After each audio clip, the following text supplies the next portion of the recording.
We are ready to start, and welcome to the Rotary Club of Paso Robles Sunrise first annual Peace is Possible conference. We're very glad that all of you are here today and really excited about this opportunity to bring a lot of folks in to talk to us about a lot of different aspects of peace. My name is Dan Mead, and I'll be your host for today's conference. And we're actually kicking off Peace Week. If you hadn't heard about it, this is the start of Peace Week. We're a day early, which is kind of appropriate for the Paso Robles Sunrise Club. So we're a little bit early getting that started, but we're on the threshold of Peace Week. And that's ending with International Peace Day, which occurs on September 21st. So that's something that is celebrated around the world and is an important day. So that's why this is happening right now. And we're here today to talk, listen, and learn more about what peace is and how we bring it to our lives, community, nation, and world. And today's conference, the topics that we have and the people that are here will touch on all of those areas. And it's my hope that you'll leave with actions that you can take to bring more peace and happiness to your lives and to the lives of others. And to start off our conference, we're really honored here to have Richard Bloomquist with us today. Dick is a World War II veteran, and he's one of the founders of the Paso Peace Committee here in Paso Robles. And we're very honored to have you today, Dick, to address us at the start of the conference. All right. So would you like to come up, or can you come up? Or would you like to just do it where you are? Bring him the microphone. Okay. Yeah, we got a mic for you. Yes.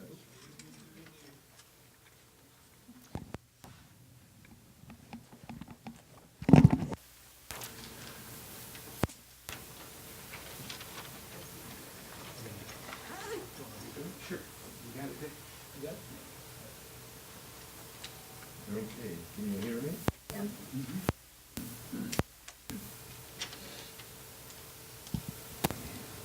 Perhaps we have reached a time in our national history to ask some questions about our Pledge of Allegiance. What does it mean to pledge allegiance, and to what or who? Are we pledging service to or participating in the country or a cause? Is serving in the military the only way to serve our country? The United States of America is a nation of many ethnic backgrounds. When we find a way to live in harmony, we will become an even greater inspiration for world peace. For conclusion, I would like to use the ending of Lincoln's Gettysburg Address. Lincoln concludes that we here highly resolve that these dead shall not have died in vain, that this nation, under God, shall have a new birth of freedom, and that government of the people, by the people, for the people, shall not perish from the earth. Now, I'd like for a minute of silence for meditation.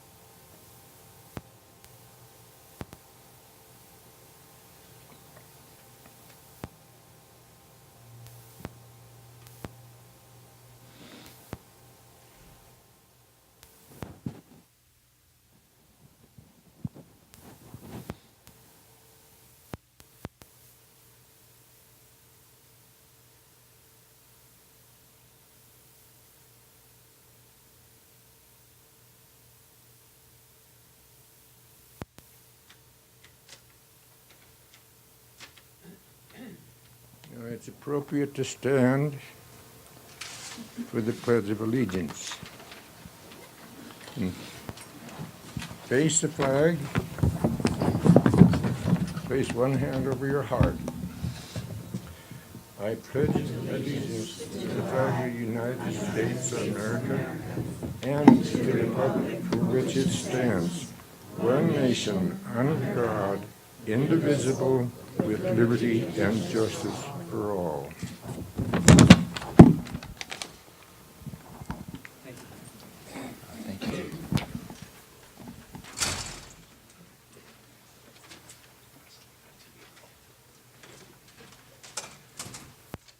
Thank you very much, Dick. And folks don't know, Dick is 101 years old.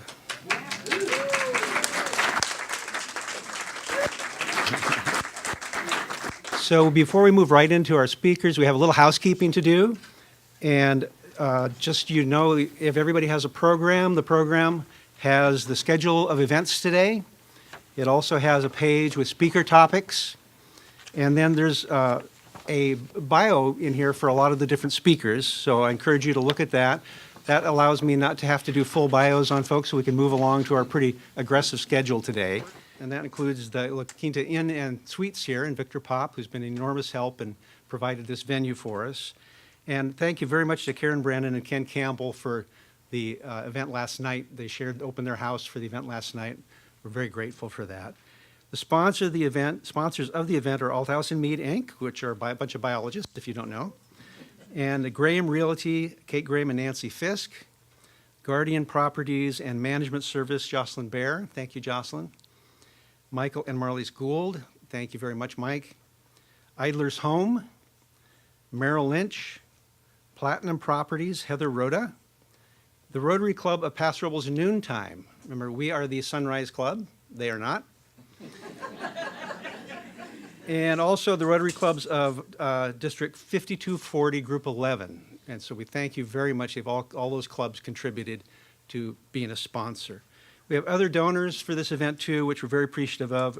Richard Bloomquist, Gerald Iverson, Frank Joyce and Mary Barnett, Rose Lisani, Drew Lewis, and California Meridian Insurance, Paso Peace Community, and the Mankey Family Chiropractic. So we're very grateful for all the support people have provided. Thanks. And now I would like to introduce to you somebody who I don't know if needs much of an introduction because it seems like everybody in San Luis Obispo County knows you, Nancy. Nancy Fisk, and she is the current president of the Rotary Club of Paso Robles Sunrise and is here to give us a bit about the genesis of Why a Peace Conference. So Nancy, please come up.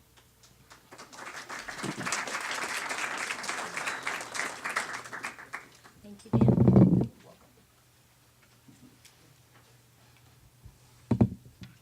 Good morning. Is this projecting? Good. With my voice, you need that. I was sitting next to a very dear friend, and when Dan said we're Sunrise Rotary, we were on it early, Rob said, it's never too early for peace. So true. Thank you for that. Thank you very, very much. Thank you for being here. We are living in very challenging, difficult times. The facts that we think we know are being challenged. We have difficulty penetrating and studying the issues to find the real truth of the matter. And sometimes with all that study, we're still not on solid ground. Rotary is built on a foundation of truth and benefit and fairness and giving. So it's very appropriate that we stand here today in this very first peace conference, and there will be more, and they will be bigger, and they will carry the same consistent message. Peace is possible. Paul, thank you for that. We took your theme and we built on it, and we believe peace is possible. We also believe that we are, and this isn't coming from Rotary, but it's a happy coincidence, we are all spokes in a wheel. We start in the center, and if we're doing the living right, we radiate out strength through those spokes to everyone that we touch. The hub of the wheel holds us together, each of our spokes affects the person next to us and the person next to them and the state next to them and the country next to them. We want you today, we pray, we believe that you will leave here with at least one tool that I challenge you to practice today after you walk away from this conference. People will not remember what you said. They may not always remember what you did, but they will always and forever remember how you made them feel. We believe that peace begins with communication. It becomes a situation where we share each other's stories. Instead of moving to judgment, which is not ours, as far as I'm concerned, and we don't let the conversation continue, we flee, either out of fear or lack of information, but we don't stop and talk to each other and learn our stories. We've been conditioned to possibly run away from, possibly make decisions that are not accurate. But if we're true to our spoke and back to our hub, we will reach out to that person that we don't understand, that might be different than we are, that might have done something that doesn't look too correct to us. But talk about it. What a concept. Talk about it. Earlier in the room, we were talking about how initially, speaking for myself, email felt cold and impersonal. I'm getting used to it. There's manners in email, and there's conventions that we follow to make the written word friendly and inviting, not harsh, not judgmental. We have put together a program for you today that is not like the Paris Peace Accords. No, we're here in Paso Robles, and we want to have Paso Robles be the absolute hub of where we move out from. And if you've traveled here from other places, that's your hub. And then you move out from there in peace and welcome and dignity and respect. We have been recognized by the First District of Board of Supervisors for San Luis Obispo County, and we have a proclamation from them declaring this first peace conference a momentous occasion. Our mayor has also given us a proclamation recognizing our work in the peace community, and our work will continue. Rotary International, 1.2 million people strong and growing, I'm happy to say, growing, will carry this message until we have done the same thing for peace that Rotary and the Rotary Foundation and the Bill and Melinda Gates Foundation and many other generous donors around the world have done for polio. We have taken polio from the late 1980s, where there were over 300,000 cases in our world of this devastating disease, down to 3 countries, Pakistan, Afghanistan, and Nigeria. Children around the world, with the exception of those 3 areas, will not live in fear of polio, of the rest of their life being affected by this devastating disease. We can do the same thing for peace, and we will. We absolutely will. We will reach out. We will talk to one another. We also have a segment of our program today that talks about how we are in our whole, living on a planet with living trees and plants and sentient beings that we call animals, voiceless, but totally in need of a voice. Extend to them the same opportunity you extend to other sentient beings.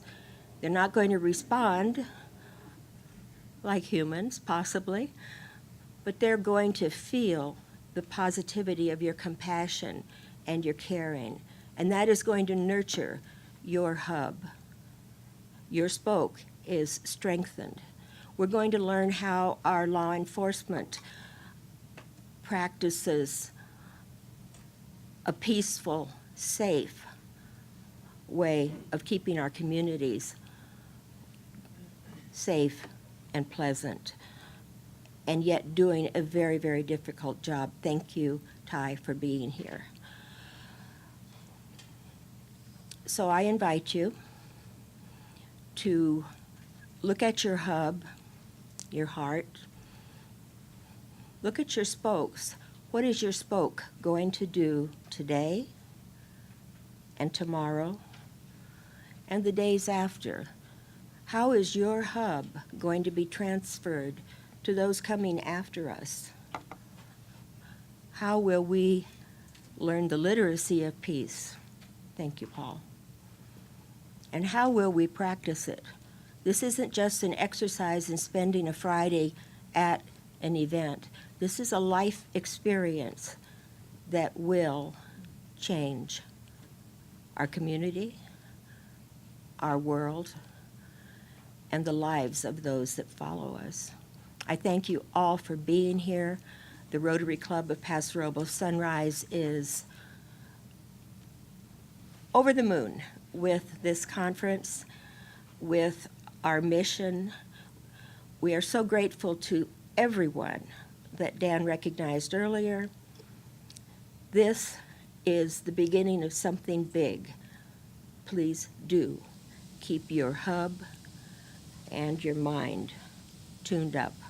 We're going to go out of here bigger and better than we walked in. Thank you. Wade Nomura is here. Wade is a past district governor, and he is the Rotary Foundation Project Technical Coordinator. And what that means is Wade goes all over the world and is a very busy guy looking at technical projects that Rotary is supporting. He's participated in over 34 international projects, and probably more by now. And he included many water projects, development projects, and among other activities, Wade's the vice mayor or mayor pro tem of the city of Carpinteria. So he is one busy guy. We really appreciate Wade joining us today and share his experience and thoughts on dealing with adversity and Rotary peace-building efforts. Please welcome Wade Nomura.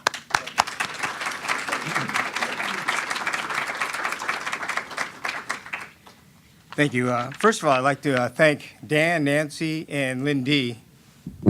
Thank you. Yeah, you're a little taller than I am. For inviting me, by the way. This year I'll be in a total of 16 different countries, and this one window fit perfectly in my schedule, so appreciate that. I'm going to be speaking on adversity, dealing with adversity based on personal history. My family were interned during World War II, and I want to share that with you. The reason I want to share this with you is because peace starts with the awareness and speaking about those specific items that affect us in daily life. Oftentimes we don't look at issues and items based on a peace or a conflict resolution type of situation. So because of that, I'm going to jump into this. I'm going to go through some of this. I will then tell you how Rotary International is working with the peace initiatives and changes it's going to make. And after that, hopefully we'll have enough time for some questions. So the first one is dealing with adversity. Now, the reason I'm bringing this one up as my first topic is because when I was in junior high school in 7th grade, my teacher, my history teacher, actually asked if there's anybody that knew somebody that was in a concentration camp during World War II. I raised my hand, and the teacher says, well, who do you know? I says, well, my parents. My family were interned during World War II. And she quickly said, that's a lie because it never showed up in the textbooks. And because of that, I was given detention for a week. Fortunately, she wasn't from the West Coast. She had no idea. And the principal came and actually pulled me back out and said, you go home. We need to talk to the teacher. So it was resolved. Conflict resolution at its finest. Right after the bombing of Pearl Harbor, Executive Order 9066 was issued, and this was written by Roosevelt at that time. And the actual issuance was that any Japanese Americans that were living on the western coast were to be interned, detained, and placed in protective custody, is what they called it at that time, which was actually to make sure that there was no influence of sabotage within the western states. What happened was, and my parents were included in this, all of the Japanese Americans were then brought together one day, specific day, and they were moved from one location to another, not knowing where they were going to be. The total number of displaced was 120,000 people on the western states. Some of them, like my wife's parents, actually, they snuck out during the night and they traveled to the east to get to, I think it was Grand Junction, Colorado, where they found sanctuary there. The rest of them actually followed the orders because they were actually breaking the law and were interned into specific camps. They were asked to meet in locations. Los Angeles was probably the biggest one. They met actually at the Santa Anita racetracks. And from there, they were bussed in, put on cattle cars, and taken to different areas of the western states, including most of them ended up in either Manzanar or Poston, Arizona. This is a picture of what it looked like. This is actually Santa Anita Raceway. At that time, the people were told that they had 24 hours to pick up their personal belongings. Anything that they can carry or put into a suitcase could not be anything like a radio, camera, anything sharp or anything like that. And everything else was to be left at the house and be put under protective, protection by the federal government, which we found out later was definitely not the case. These people here are actually jumping on the train. Every person was searched to make sure that there was nothing in there, radios or sharp instruments or weapons. One of the locations they went to is Hot Mountain, Wyoming, and actually there is now a national monument placed there. There will be an actual replica of that, similar to what you see at Manzanar. The number of evacuees, I told you, is about 120,000 displaced.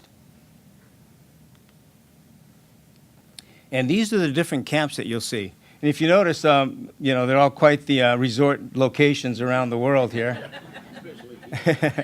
Exactly. Well, not especially, pretty much all of them. The construction of these ones, and we'll go into that one, was actually done by the military and federal government. But these are the locations. You will then see the total number of each and every one of the locations in sight. Poston, Arizona is where my parents were actually interned at, and there were 2 camps there. This was actually right next to the Indian reservation, and it was fairly harsh living conditions in pretty much all of these places that you do see.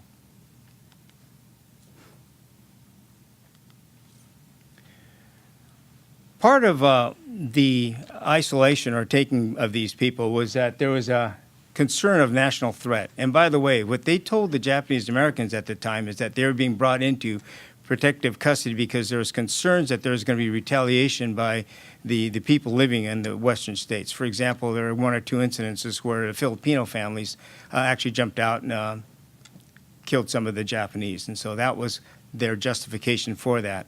That was the idea, that was the intent, that's what was told to the Japanese Americans. When we say national threat, there was a questionnaire that went out, and I'm going to go over this with you because this is kind of interesting. Most of you probably have not heard about this one. But a questionnaire went out to each and every adult that was being interned into these camps. Question number 27 on that is, will you be willing to serve in the armed forces of the United States on combat duty where ordered? Now, you had the choice of either checking that as a yes or a no. The second question that became very controversial is question number 28. Will you swear your unqualified allegiance to the United States of America and faithfully defend the United States from any or all attack by foreign or domestic forces and forswear any form of allegiance or obedience to the Japanese emperor or other foreign government powers or organizations? And so that would be the second question. Now, if you look at the 2 questions, the first question, some of the people that checked the no box were wondering if, in fact, they were going to be deployed as one of the first to go into Japan as an invasion of that group because they were, quote, expendable and they knew and understood the culture. The second question here had to do with obedience and swearing your allegiance to the United States. You have to figure that a lot of these people, these were not actually U.S. citizens. They still had citizenships in Japan. They were not allowed or given or granted the citizenship of the United States. So for them to check the second box meant that they would have no country. And so they put no to those 2. We called these the people that actually checked those boxes, and they're mostly men. I believe the questionnaire went to mostly the adult males in the family and households. Those that checked the two boxes, no and no, were known as the no-no boys. Where they went to, they were very specific. If you check those two, they were isolated out from the groups. They were taken into custody, and actually they were shipped back someplace in Arkansas, where we don't know exactly where that would be. Documentation does not show where, in fact, these quote camps were. It's a probability, actually a strong possibility, that they were actually taken into federal penitentiaries. Of those people that went out and into these quote camps, about 50% of them came back. The other ones, we have no documentation of what happened to them. It was said by the people that they were shipped back to Japan, but there's no documentation of that. There's one friend of mine that I know, a family friend, whose father actually was detained. He came back towards the end of the war, and the family said, quote, when he came back, he looked 10 years older. He left as a 40-year-old. He came back looking actually more than that. They said he looked like a 70-year-old, and he did not live more than a year after that time. Never said a word of what happened to him in that time. So again, part of the covering up of history makes it interesting. We should have that awareness, because with that awareness comes the ability to create that peace. Without that, we just can't do anything about it. Living conditions. I'm going to go real quick over these.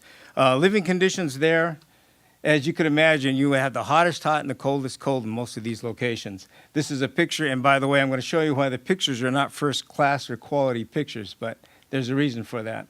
This is one of the camps. They were told that they're taken in for protection for themselves. However, when they got there, all of the turrets and all the barbed wire were pointing and facing in the wrong direction. So they realized, well, yeah, nope, we've been herded in here in cattle cars, and this is going to be where we're going to be staying for a while. This is what the camps look like in the middle of the desert. They popped these things up. They were single wall construction, mostly made out of tar paper, one layer of wood, and a roof. And if you see the barracks, there were actually there were no walls in between these. And sometimes as many as 4 families would live in each one of these units. And so what they did was they actually had to take the blankets and actually create partitions so that the family would have some sort of privacy, because they just threw them all into one specific barrack. This is what it looked like inside of these barracks. This was actually one of the men's barracks. Those that were single males, single females would have their own specific barracks. There were also family barracks, as you see here. My mother talked about getting into post in Arizona, and when she was there, they gave her blankets and they gave her gunny sacks. And the gunny sacks were to be filled with hay, and that was going to be their mattress, basically what they slept on for a few weeks. Later on, it came to where they did get the beds, but it took about a week or two for that to actually occur. This was pretty much an emergency run. So what did they do in those 4 years? Life went on as normal. If you could imagine taking a section or segment of a community, these were Japanese Americans, you would find that you have doctors, you have lawyers, you have teachers, you have medical staff, you have community leaders, you have pretty much everything. And so what they did was they created cities within each of these camps. People that had experience in specific areas would then jump into and take charge of that area that they were knowing, well, they best knew. And so that's how camp life occurred. Pretty much became normal. There were Boy Scouts, there were pretty much anything you could think of in normal life. This is Toyo Miyatake. He was a, quote, disciple of Ansel Adams, and the pictures that you see, a lot of these were actually taken by him. Now remember, I said no cameras were allowed into these camps. What he did was he smuggled in camera lenses, and he used a shoebox to take these pictures. People actually sent him in a little bit of film. He could do the filming, but he did everything out of a shoebox. That's why you have, quote, the quality of a lot of these photos being questionable, but that's what he did. Later on, he did get a camera. One of the people, even though Roosevelt was the one that signed the Declaration, the executive order, his wife Eleanor was instrumental in helping out. She assisted a lot of these camps. She would visit the camps, bring them food, check with them, and make sure that what they needed were being handled and taken care of. So it kind of worked as opposite sides of the family. Now, Eleanor, by the way, does not get a lot of credit for that, but she is the one, actually, that changed a lot of the living conditions in these camps. So I talked about sports, education, things like that. A lot of them if you think back at that time, there were also people that were in the camp that were taken away from school. So they were seniors in high school, they're getting ready to start college, and so they were eliminated from the curriculum system that the states would have. So some of them actually were deprived of education, college educations. However, some of them did go back. A lot of them did go back to help that out. The bottom one is patriotic duty. And an interesting phenomenon occurred in that time. A lot of the ones that could not go back to school said, well, we're going to go and enlist in the military because we want to make a difference. We are still Americans, and even though we've just been displaced here, we want to make a difference. We want to fight for the U.S. And so they enlisted into the military. This group here went into Europe. It's the 442nd, as you know, it was a pretty famous group, and this is some of the accolades that they did. And it was an amazing group of gentlemen. Some of them, very few of them are still alive. One of them that was recently passed away was Senator Danny Noe. And I don't know if any of you got to meet him, but you'll remember he had one arm and one leg. He had lost his limbs in a hand grenade where he tried to save his people. And great man, very humble, very modest. And if you see a lot of these people, they did it for the reason that they wanted to fight for their country and show that they had loyalty specific to that cause. What happened to them after camp? This was an interesting one. What do you do? A lot of them ended up coming back into the communities, finding out that they had no belongings, no possessions. Everything that was, quote, taken care of ended up disappearing. So they had to start a new life all over again. The H.R. Bill 442 actually was signed by Ronald Reagan. This was what we call redress money, and this was done as compensation for those surviving people that had been in the camps.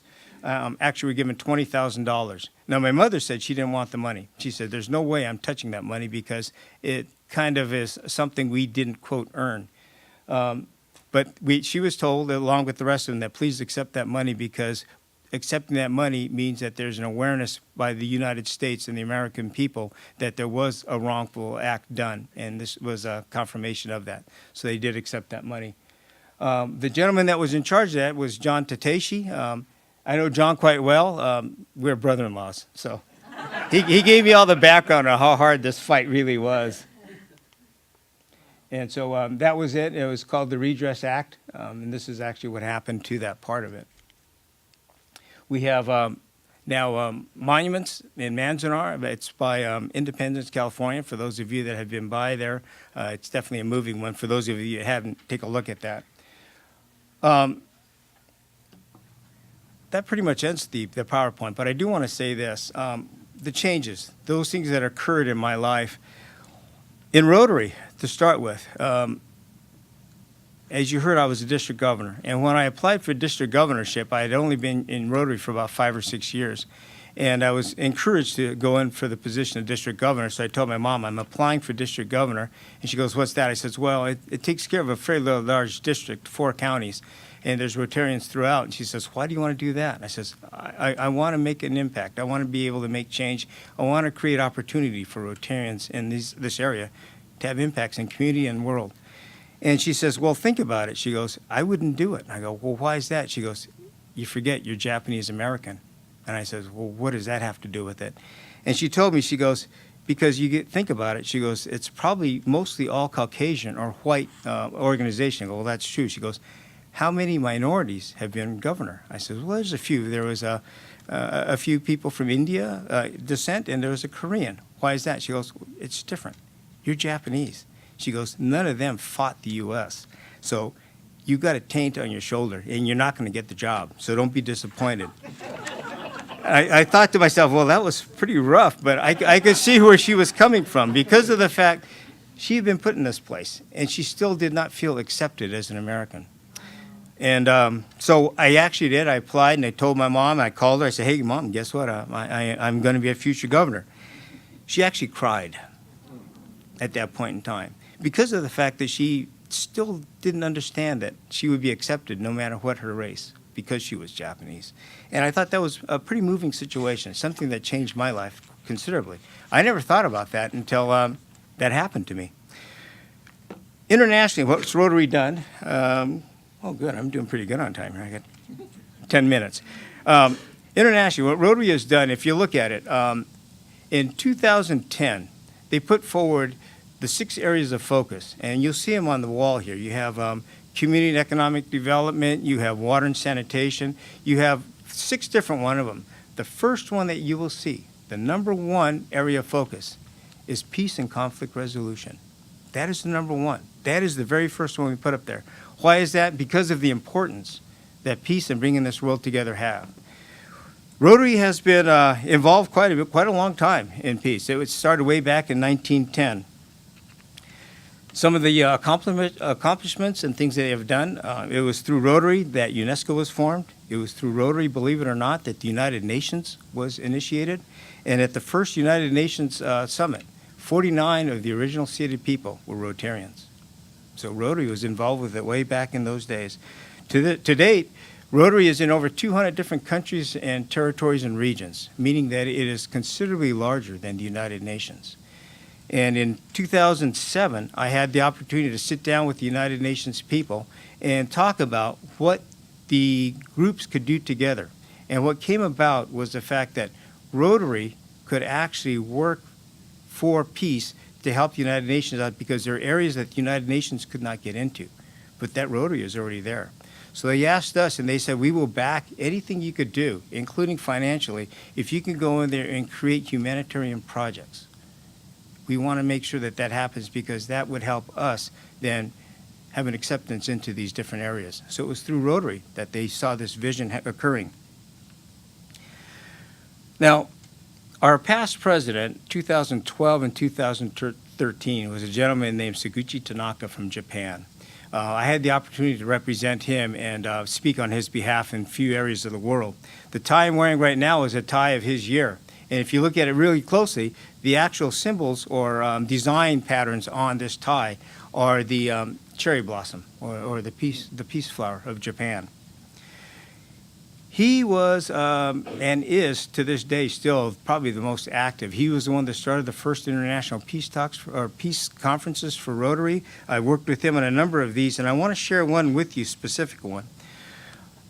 I'm right now on the committee, international committee, for what's called the Hiroshima Peace Tree project. And what this was is during the war, World War II, after, when the bombing occurred in Hiroshima, a gentleman came and he spoke. A friend of mine, his name is Jiro Kawatsuma, past governor, Rotarian, and a survivor, actually, of the Hiroshima bombing.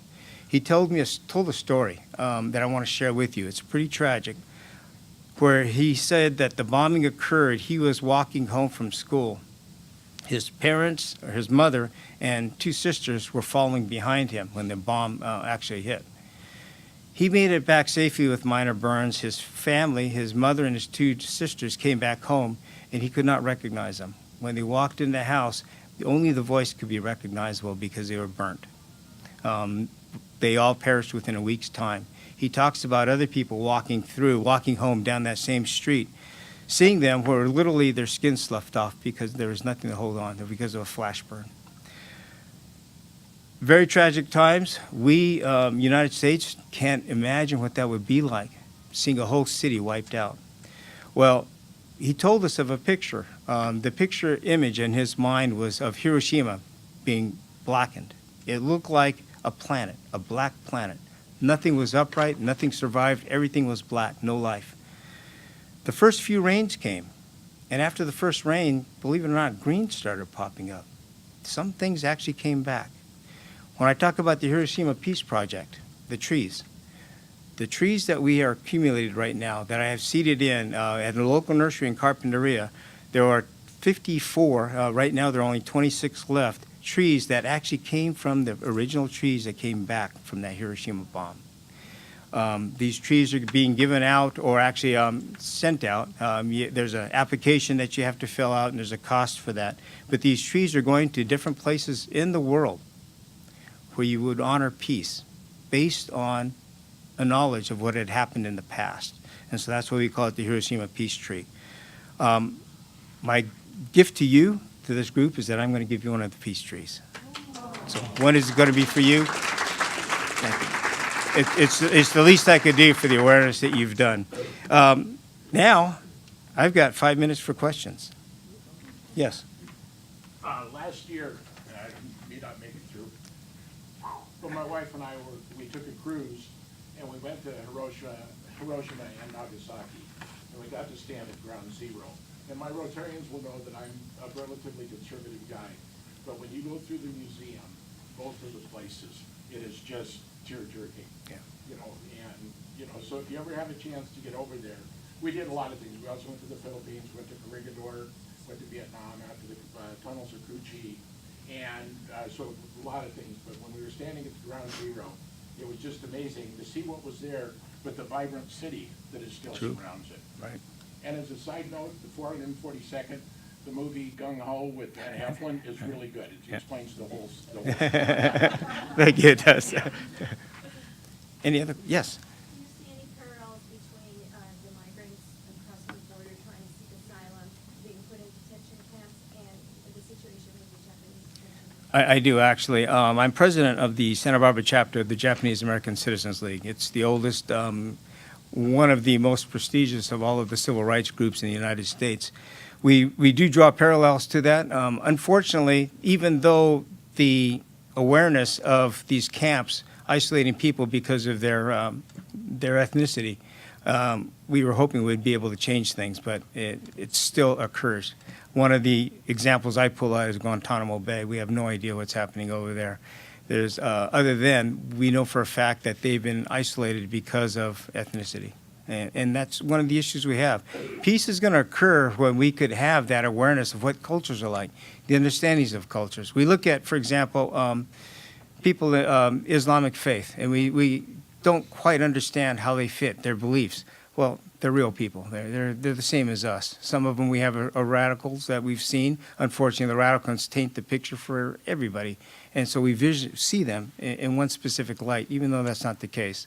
I wear a pendant, and you'll see when I usually don't wear a coat and tie. It's the Eye of India. This was given me by the leader of the city of Moradabad in India. And he gave this to me actually to watch over me. So there's friendships throughout. We have to take everything down and look at people individually. That's the most important part of it. Yes? Wait, following up on that, Santa Maria has been under contest regarding them being a sanctuary, holding the line of sanctuary city. And given that you have some relationship with the community there, is there a role for Rotary International to help mitigate that presence and to see whether a sanctuary city might be a good example of working through the problems at the local level? The problem with sanctuary cities, and this is me politically talking now, as a vice mayor, the issue occurs because there's no true definition of a sanctuary city. One of the reasons why our city, Carpinteria, did not become a sanctuary city is because we were told by the law enforcement, you're going to tie our hands. We know exactly what we are doing. We will be able to work within and without and just take in, quote, the bad guys. We're going to make sure that that doesn't occur.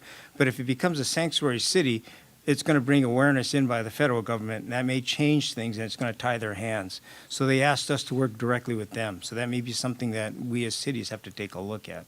The idea of bonding together and creating an awareness specifically as the ideals of a sanctuary city is something that's extremely important. However, we may want to come up with a different plan of action. And with that plan of action, Rotary could get involved with it. We have to be very cautious in Rotary because we cannot get involved politically. But if there's a specific goal, agenda, and force, then we can definitely get involved. Yeah, sure. Yes? I think that you just made a really good point, and maybe just expand on that just a tad about who we are as Rotarians and why we have the ability to go into areas that other organizations could not. I will do that. Thank you very much. The story I was going to talk about, Tanaka, his theme was peace through service. And I think that is a reflection, and by the way, that is probably the greatest theme I've ever heard in Rotary, peace through service, because as you work within these communities, you gain the awareness, you become, and everything goes away. No longer are you an American. No longer are you an Islamic faith person. You become the person to person because you work directly with people. Everything goes away because of that. So that's where Rotary fits in. Rotary is an organization based on initiatives, based on making a difference, hands-on work. to make those differences. Projects that we do around the world. And by the way, like I said, this year I'll be in, I think 16 different countries. I get to see firsthand how this all works out. And I am not looked upon as an American, even though I look Japanese. I'm looked upon as a Rotarian, and I fit within a family. And when I go into communities, it's the same thing. I fit within a Rotary family that's based on humanitarian efforts to change the world. And I think that's the most important part. So for those of you that are not that familiar with Rotary, take a look at it, because there is one goal and one objective that Rotary has, and that is improving the lives of anybody and anybody they can. That's it.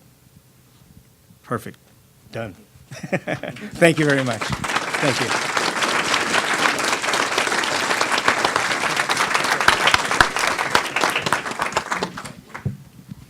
Thank you very much, Wade.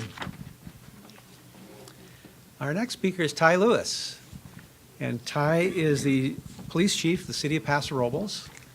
He's been a member of the Paso Robles Police Department for 16 years and was named chief of police this year. And I greatly appreciate having the chief here to talk to us today about procedural justice. Please welcome Ty Lewis.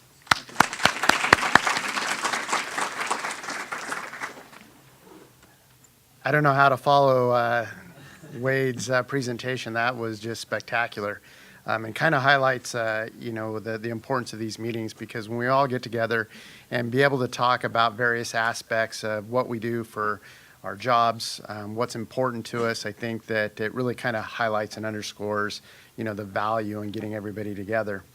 So for me, I wanted to talk about a particular aspect of policing. It's, we kind of touched on it in Wade's presentation a little bit, about how police are viewed these days, what our role in our communities are, and what I'm doing as a leader within our community to try and facilitate peace. Because I think that that's, when you think about some of the old terms for police officers, we were peace officers is one of the terms for us.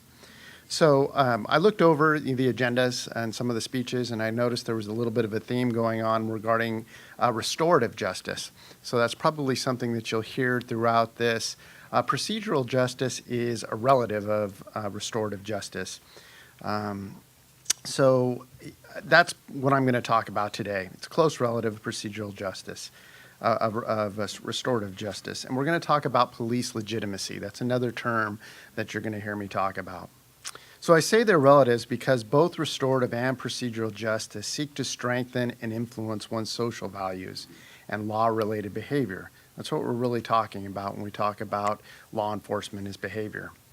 The idea for both is to facilitate people becoming more connected to their feelings of responsibility to other community members. Hopefully, the sense of connectedness motivates people to follow their moral principles and a sense of greater obligation. Ideally, all of these internal motivators facilitate future lawfulness. So with that said, procedural justice emphasizes building community trust. That's what we're talking about. Historically, the majority of Americans remain confident in their local police departments. In 2017, the city of Paso Robles undertook a survey locally to try and figure out how our police department has looked. I'm proud to say that 77% of Paso Roblans rated their police department as excellent or good. However, that isn't the case across the United States. As recently as 2015, only 52% of Americans expressed a great deal or quite a lot of confidence in police. Now, that was a Gallup poll survey, and that matched the low in their 22 years of doing that particular survey. So certainly there's room for improvement as it relates to law enforcement relationships with their community and that sense of legitimacy. The actions of police in certain U.S. cities, we're talking about Ferguson, Missouri, Staten Island, New York, and North Charleston, South Carolina, all came under scrutiny during those years, following controversial use of force incidents with black community members. It is widely believed that these events contributed to that 2015 decline in confidence in police. According to Gallup, and I quote, "In the future, actions on the part of city governments and police departments to enhance relations with their communities, along with changes in policing techniques, could result in fewer racially charged incidents with police. That, in turn, could help restore some of the public's confidence in the police. However, it will likely take much more than that for the police to gain community trust." So often the term legitimacy is used when we talk about the police. But how does that fit into our discussion today? Simply put, legitimacy is a measure. It's a measure of the extent to which the public trust and have confidence in their police. When the police are viewed as legitimate, people are more willing to defer to the law and to police authority and believe their police actions are morally justified and appropriate. Therefore, policing leaders across the nation have been examining procedural justice concepts to better understand how to increase the public's trust and confidence. So I think before we proceed any further, I think it's important that we define what procedural justice is. You have to have an understanding. So as we've discussed, the goal for police is to increase the public's belief in their legitimacy by providing procedural justice. Now, when I think of procedural justice, the image that comes to my mind is Lady Justice, Lady Justica. You remember, she holds the scales in her hand, she's blindfolded, and those things really kind of conjure this image for me. So as I read these definitions and these tenets of procedural justice, I kind of want you to go back and visualize that if you can with me. So, the four basic tenets. First, whenever possible, police should provide members of the public an opportunity to explain their situation or tell their side of the story in any given situation. Second, people also feel they are receiving procedural justice if an officer makes decisions in a neutral and fair way, not based on the officer's personal opinions or biases. Third, people wish to be treated with dignity and politeness. Fourth, officers' decisions should reflect that the officer is trustworthy, caring, and always trying to do what's best for the community. So I think it goes without saying that the police, their success depends on the public viewing them as legitimate. Police operations in large part depend on the public's willingness to cooperate with them. Therefore, forward-thinking police leaders understand the value of increasing community trust and that sense of legitimacy. The goal of procedural justice model, like the restorative model, is to articulate a different approach to managing issues of social order and social control. Both models argue that most people have social values and social bonds that motivate them to follow most of the rules most of the time. This self-regulating motivational force allows the police to focus on managing the small subsets of people that don't share our values. Police leaders increasingly are seeing legitimacy as a necessary condition of success, as well as a worthy goal in its own right. And this isn't just my feelings. There's research out there that supports this. There's a growing body of research indicating that when the public believes the police exercise their authority in a procedurally just way, they accept the legitimacy of the police. They defer to police authority and are more willing to take responsibility of their own for obeying the law. So, before we can really, have my officers do this in the community, I feel as a leader I have to model that within my own organization. Just as it is important for a police department to treat community members with respect and dignity in order to ensure the public trust and have confidence in their police, it's important for me as a leader to install that sense of legitimacy within my own organization using procedural justice. Police officers, like community members, respond well to being treated fairly and with respect. Police leaders must model procedural justice within their organizations if they expect their officers to model it within our communities. Legitimacy and procedural justice, in my opinion, they're not mere programs. Legitimacy is not a public relations program or an initiative or a set of policies. Legitimacy is a measure by which every police department is judged every day. Legitimacy is a concept that police executives should integrate into their thinking about everything that a police department does. The police must strive to ensure that all police policies and practices have support in the community and do not undermine the public's views about the police and whether they perform in a legitimate and procedurally just way. This isn't a zero-sum game either. In countless daily encounters with members of the public, police can build legitimacy, sometimes without changing what we do in our basic approach to managing issues of crime and control and law enforcement. For example, we recently held a DUI checkpoint in our community, and that could go two ways depending on how we approach that. We know that it's an inconvenience when we stop motorists and check them and talk to them about what's going on. But depending on how that off, by saying something like, "Thank you for your cooperation," the stops may actually improve a motorist's opinion as opposed to maybe a different outcome. So, for instance, maybe an officer stops somebody on their side of the road and issues them a ticket, or maybe a warning. Those could have two very different outcomes. Even if you get a ticket, if the officer uses that procedural justice model, then the outcome might be different than if a rude officer gives somebody a warning, right? So that can really have an impact on the way we look at things in the community. And that's something that we talk about as police officers. Increasing legitimacy is now an element of police leadership and policing. It's something that I think you're going to hear more police officers and more police leaders talking about. For the reasons cited above, a police executive's ability to advance the concepts of legitimacy and procedural justice is increasingly seen as an essential element of leadership and policing. Kind of ends the formal portion of my presentation, and I know that some of this may be new concepts to you. So what I did is I brought with me a video that it's a short video, I think it's 3 or 4 minutes, and it kind of brings all these concepts into a visual, real life example. So with that, I'd like to have you watch this video, and then afterwards I'm happy to answer any questions about any of the procedural justice concepts today or what we're doing in our police department.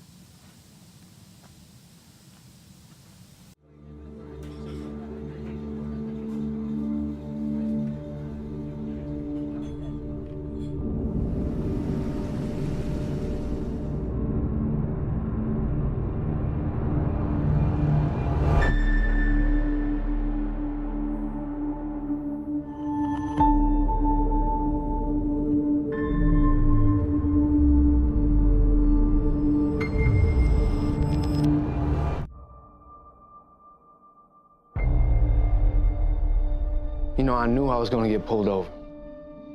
What do you mean? I mean, I've been working all day. I'm just trying to get to the store, go home. But I'm a black man. I'm wearing a hoodie. And I knew I was screwed. I didn't know you were black when I stopped you. I was right across the intersection from you, and you rolled through the stop sign. Yeah, well, a lot of people do, but I feel like I'm the one who gets stopped all the time. I'm sorry you feel that way. I don't know why you may have been stopped before, but I can only tell you why I stopped you tonight. It's because you ran the stop sign, nothing else. Do you understand how scared I am when I get pulled over? Tell me why you're scared. Cops get nervous when they pull over a black guy. And I don't know how this is gonna end. I just don't want to get shot. Okay, I get it. Been a lot of things causing mistrust, but I never know what's gonna happen either when I make a traffic stop.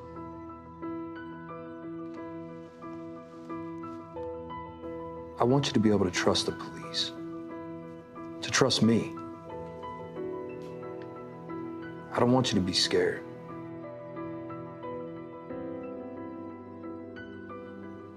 You're the first cop I've talked to that understands there's problems.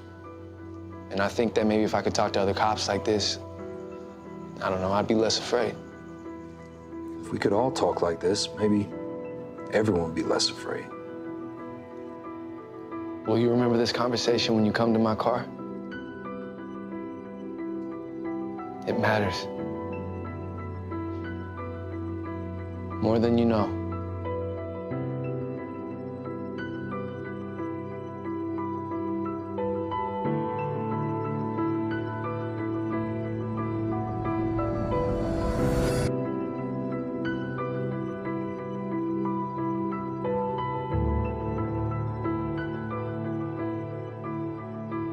What's up, buddy? Good evening, sir. Good evening.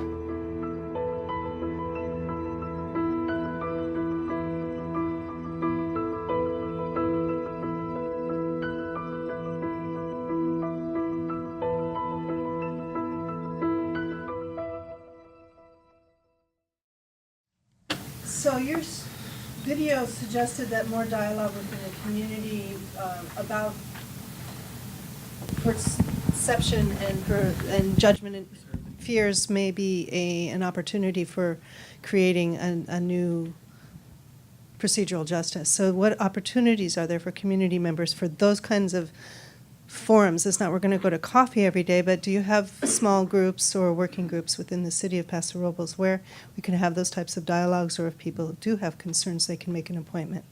You bet. So for us at the police department, I am a new police chief, as was kind of announced when I came in. And a lot of these concepts are things that I plan on bringing to the community and the organization. And that's why I felt it was important to come here today, because it opens those doors, it opens those conversations for us to be able to start talking about these kind of things within the community. So I think it starts with events like this today.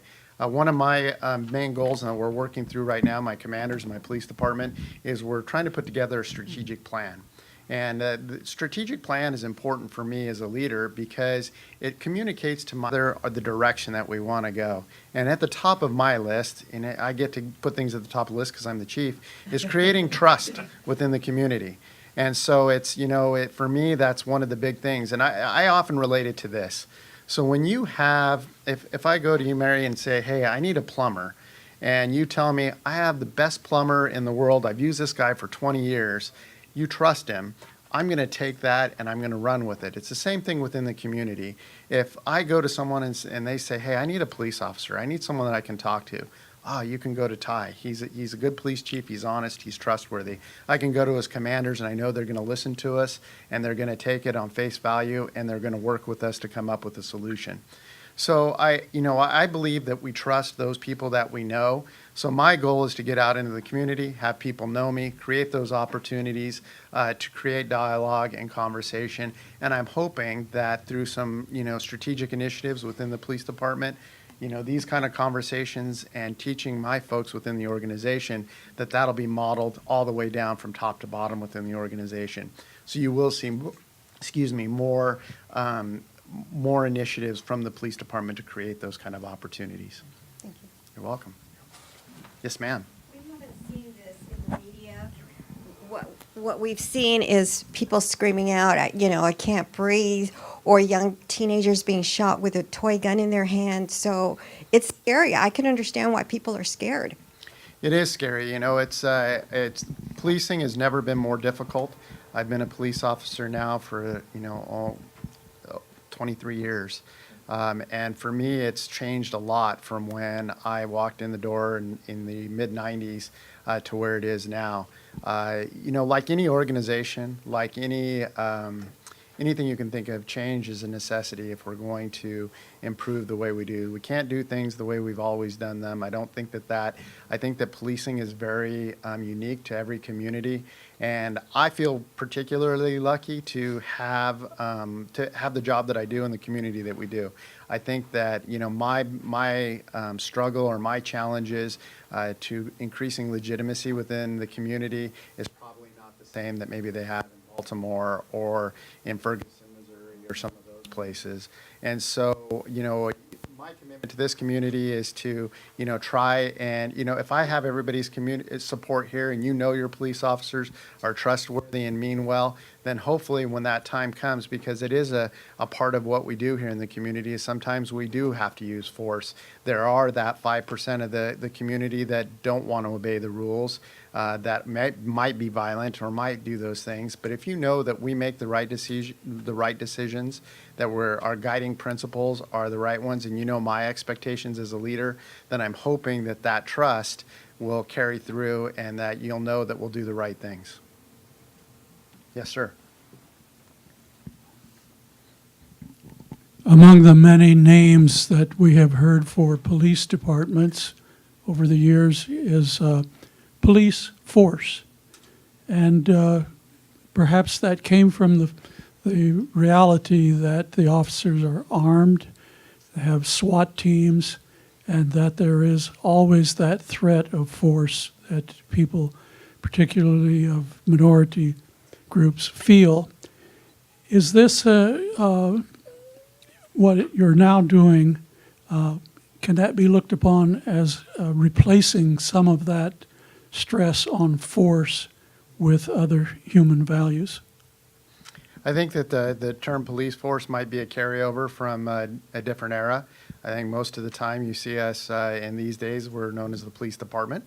And our officers are, live here in this community. They raise their children here. They go to our schools, their neighbors, their friends.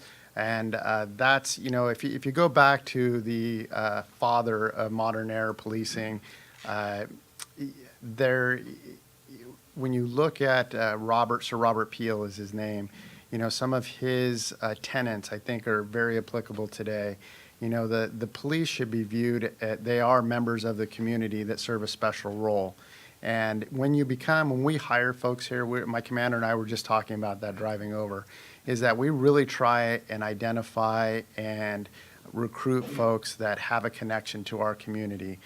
People that have gone to school here, that own houses here, that people know. Because when you have that connectiveness, I think it really changes the image of who our police departments are. Again, we're a unique community. We're a small community that has that small town feel, even though we're growing. And, having folks that were raised here and have that connection, I think help overcome some of those, previous notions about police departments and who work there. Do you have a question? No. Oh, okay. Chief, is there anything from last night's forum that you can share with us today that would help us? Sure. So he was referring last night, we had Paso Talks conversations at the Emergency Operations Center. The fire chief and I both gave presentations to some of our prospective council members, current council members, and the community, anybody that was interested. A little bit of overview on what the police department's doing and some of our goals and some of our challenges. And so I know I don't have the 30 minutes to go through that again, but I can give you some of the highlights. So for us, I can tell you that overall, crime is in pretty good shape here in Paso Robles. As far as violent crime goes, we're about 75% lower than the rest of the state when it comes to violent crime. Property crime, on the other hand, is something that we need to work on. We're about 12% above the state's average in property crime, meaning we have a lot of theft within the community. We're a destination location. We have a lot of visitors. And our police department does a lot of reactive policing right now. And what that means is that we're not able to engage in as much crime prevention as we would like. We're more reactive. That means when you call the police department, we respond, help solve a crime as opposed to help preventing it. The way I'm proposing that we overcome that is we have to increase our staffing. We're severely understaffed in the city of Paso Robles, and our police department needs to grow. We adhere to what we call the 60-40 rule. The International Association of Chiefs of Police plus the City Managers Association both encourages police departments to be a 60-40 split. 60% dedicated to answering community calls for service, and 40% doing those crime prevention measures that prevent crime from happening as opposed to dealing with them afterwards. That's where we want to be. Police departments were designed to prevent crime, and that's where I'm hoping that we can bring. So our department probably needs to grow significantly to be able to accomplish that. And anybody that would love to talk to me about that, I can go into the numbers and talk and show why we are where we are and what we need to do. But that's kind of the message that was from last night's forums. I just wanted to ask whether we have any de-escalation training for our police officers here in Paso, and how do they feel about it? Absolutely. De-escalation training, we regularly train. We have crisis intervention techniques. The role of police officers has expanded a lot during the years. One of the other things that I talked about last night was the police department's role in quality of life for its community. I apologize. And being able to, we talk about homelessness, we talk about mental health, we talk about drug addiction, we talk about, our role is changing, becoming more of counselors to some degree. And so our police officers, California is probably one of the leaders throughout the nation when it comes to training police departments. This video was produced by the Peace Officer Standards and Training, which is the regulatory body for police departments. And they really emphasize being able to use de-escalation techniques. We don't want to use force. And, we have very low instances of it here in Paso Robles. And I think that speaks to the training, the preparation, and the quality of the folks that we hire. Okay? Thank you.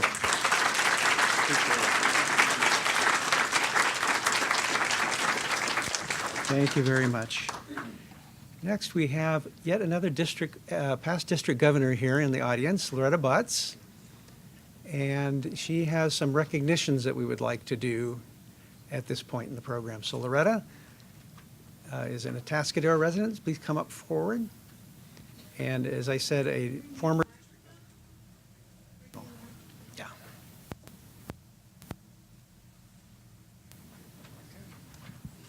Thank you, Dan.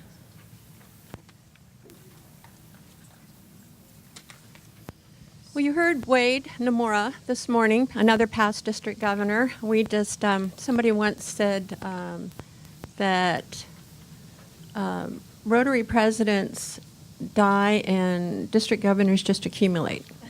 So we're going to have, you've got a couple of past district governors. You're going to have a district governor today. But I think what that should tell you is the support that this club has by Rotary.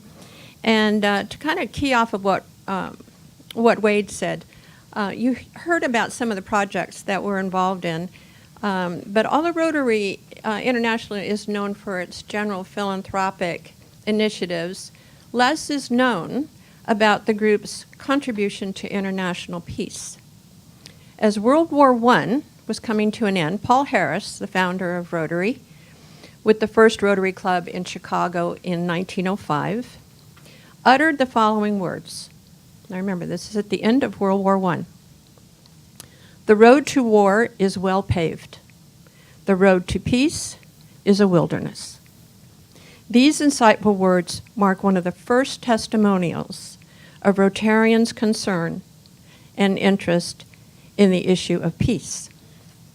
So today, we would like to recognize the Rotary Club of Paso Robles Sunrise would like to recognize two individuals in your community. And if Hart, could you come up here, please? Yes, you. Yeah.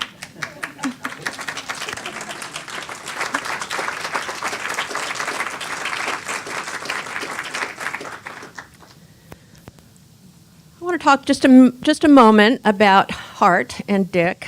The origins of the Paso Peace Community began in approximately 2015. So what's that, 110 years after Rotary was formed?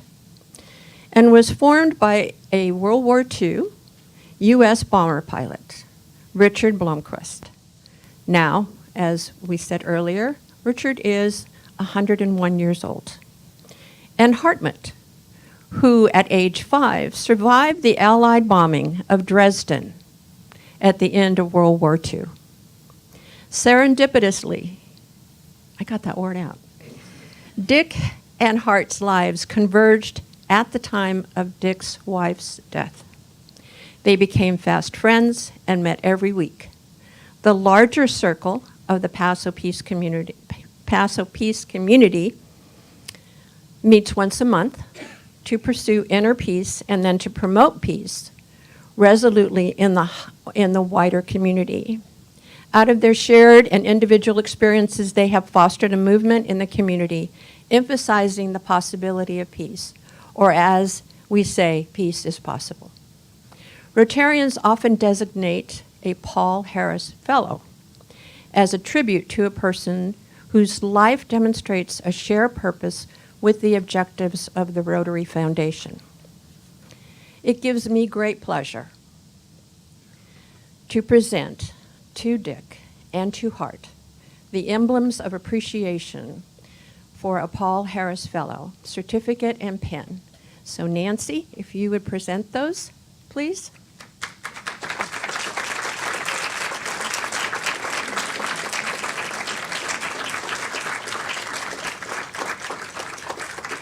Please accept our congratulations and sincere thanks for your commitment to our common goals and world understanding and peace. And if I could just ask you, could you stand, please, and give these gentlemen recognition?